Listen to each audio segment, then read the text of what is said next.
Today we're going to talk about what makes someone beautiful. There's a couple concepts that I want to reinforce here that I have mentioned in a blog about a year ago actually, and it's something that I repeat every single day, and I find that if I have to repeat something every day, it's probably important, and probably someone hasn't read my blog. So I hope this video has a little bit more of a widespread appeal.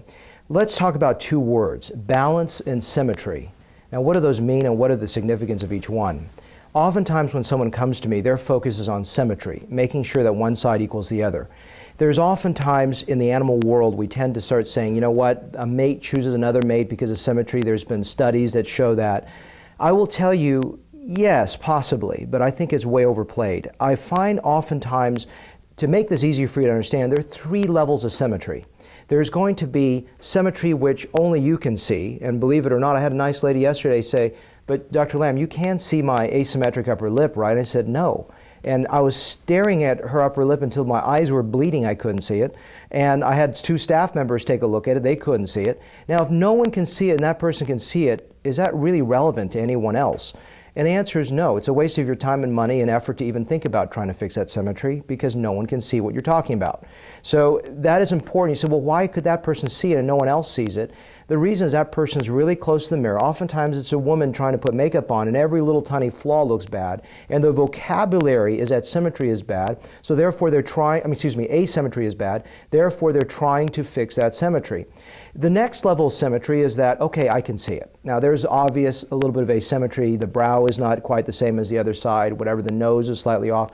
But I'll be honest with you on that regard as well. That degree of asymmetry, first of all, is not that important. It sounds like it's important for beauty and aesthetics, and it really is not. And so why is that? Well, I would say a couple things would be intriguing for you is that go ahead and take, if you know how to do Photoshop, take half of your face and flip it to the other side, and you'll see that a perfectly symmetrical face actually looks bizarre. The second thing to understand is that if you have a perfectly symmetrical face, besides looking bizarre, I would say that it's not achievable. I mean, there's one part of my consent form I repeat every single day, and I have Donna, who does my pre-ops with me, underline and underscore it for you, is that the two sides of the body are not the same and can never be made the same. So symmetry oftentimes is way overplayed. People really focus that symmetry is something so important when it really is not. What's the third level of symmetry or asymmetry? It's really a deformity. And that's when one cheek is over here, one eye is over here. And when does that qualitatively change? Well, that's where it comes into the eye of the aesthetic surgeon to make that judgment. Is the symmetry so strong that it actually takes away from someone's attractiveness or makes it look like you can't avoid but looking at that asymmetry? And if you want to see that level of asymmetry, just go to my reconstructive files and you will see those photos where people have half a cheek missing or they've got one nose way over on one side or the brow is sitting over here because of some kind of weird tumor paralysis. Those things, yes, take away from your beauty, and that point, symmetry is worth fixing. But that category is actually quite extreme compared to where most people look at asymmetry. So I want to replace the word symmetry with the idea of balance. Now, what does that mean? Let me explain to you what I mean by balance, first of all. Balance means that each part of the face works with another part of the face. They're in the same proportionate size. The different parts of the nose work together, the tip, the sides of the nose, the bridge, the cheeks to the eyes to the nose to the lips, and the lips to the top, bottom lip, and how the lips match the chin. Those things are where an aesthetic eye falls into place. Oftentimes, you may think, well, does Dr. Lamb follow the rule of thirds, which is vertically this way, and rule of fifths, separating the eyes, the nose, and the ears? These are sort of these golden proportion parameters. I will tell you, no, I go by my eye. It's very important that the aesthetic surgeon looks at something and makes a judgment based on his judgment then rather than these arbitrary rules. Arbitrary rules don't help. They oftentimes hinder. An example is I had a lady, I mentioned this in another video log, that said, you know, do you go by the rule of fifths? And I was looking at her nose and she wanted to follow the rule of fifths. If I followed the rule of fifths, I would have worsened her nose.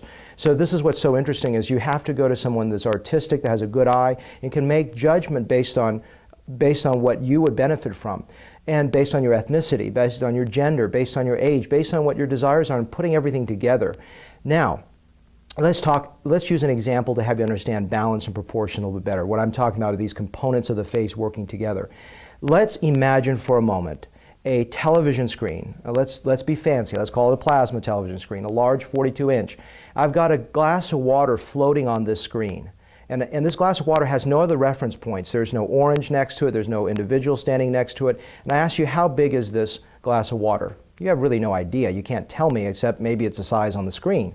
But if I put a glass of water, the same look as the previous one, about that small to it, this one just appears larger, okay? It appears larger. And if you take one that's 15 times the size of that one and put on the screen, it appears smaller. That's how you can actually create balance to the face. Here are some examples. I've had a lot of ethnic rhinoplasties, Asian, Hispanic, African American, that comes in. They want the sides reduced because they see their nose is too big.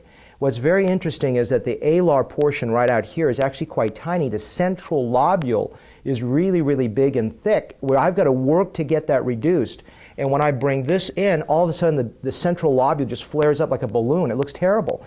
So understand that that's important, that you start thinking about balance. Or I have someone that says, my nose is too big, fix it, and it's an ethnic nose where the bridge here is too low. And I said, I've got to raise your bridge to make your tip look smaller. And I've got these examples on my website that make things much clearer, and I show that to the person.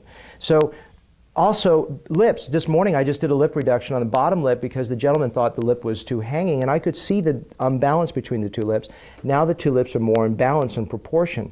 So the idea behind balance and proportion is, how do I, as an aesthetic facial plastic surgeon, look at your face and create harmony? Not to change your identity radically unless it's like a large hump reduction or something else that I want to soften those features.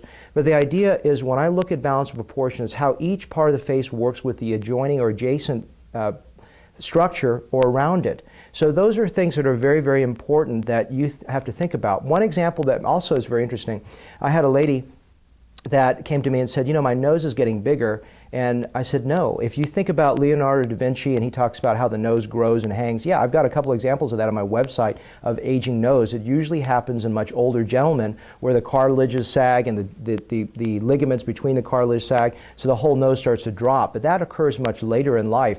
If you're in your 40s and 50s and you find, like, why is my nose getting bigger? It's actually because the nose is primarily hard architecture and the face is primarily soft architecture or soft tissue.